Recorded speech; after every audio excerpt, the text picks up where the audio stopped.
शेतामध्ये नवनवीन पीक घेऊन अधिकाधिक उत्पन्न कसे मिळेल याचा विचार सध्या बळीराजा करत असून त्याचप्रमाणे शेतामध्ये पीक घेत आहे. अशाच प्रकारची शेती मोहोळ तालुक्यातील शेजबाबुळ गावात राहणारे शशिकांत पुदे यांनी केली आहे.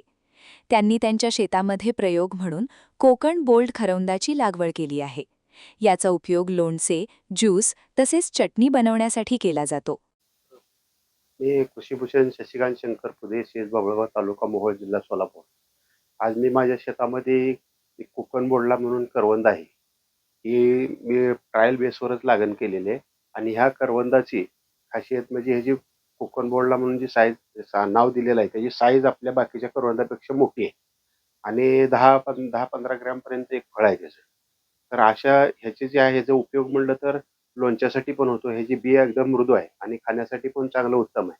आपल्या मानवी आहारामध्ये त्याचं अत्याधुनिक महत्त्व असल्या कारणानं ही करवंद खाणं मानवी शरीराला उपयोगी पडतं. त्या गोष्टीत हे शेतीसाठी म्हटलं तर आपल्या शेतात जी कंपाऊंड करायचं आहे शेतासाठी, सजीव कंपाऊंड म्हणून पण ह्याची लागवड केली तरी चालते. आर्थिकदृष्ट्या पण चांगला आहे, उत्पन्नाचा सोर्स पण चांगला आहे ह्याचा आणि नवीन आपल्या भागात नाविन्यच आहे.